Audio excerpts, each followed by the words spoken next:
Мына биз азыр посольствого берип отурабыз.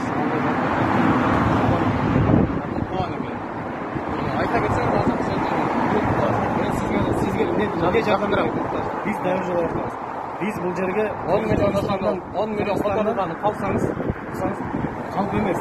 10 миллион бөлүнгөн акчаны Кыргызстандан бөлүнгөн акчаны азыр неме жеке коомчулуктагы бардык эмелер менен биргеликте бул жана муктаж болгон адамдарга азык түлүк жагынан берилет. Акчалай жардам берилбейт, ошону туура түшүндүрүңүз.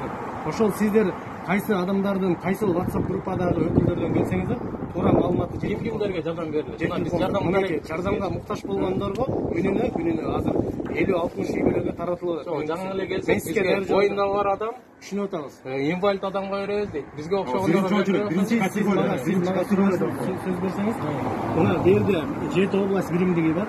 7 областтын активисттери, райондук, айылдык башчылар менен биргеликте азыр келип атышат. Азыр көрдүңүздөр, аркасынан келишет дагы.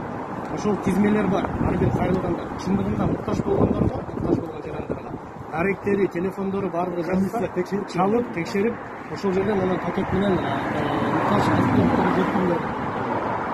Жанагы акчалай берет деген маалымат алып видеого эмне карайсыз ошондо 10 миллион которулду, ошолго мен сизге жардам берилет. Акчалай берилбейт деп айтып атам. Акчалай берилбейт. Азык-түлүк жагынан жардам берилет. Азык-түлүк жанагы көчөдө калып калган жарандарыбыз болсо, хостелдерге жайгаштырып атат. Ошол маселе. Өчүр видеону. Короче,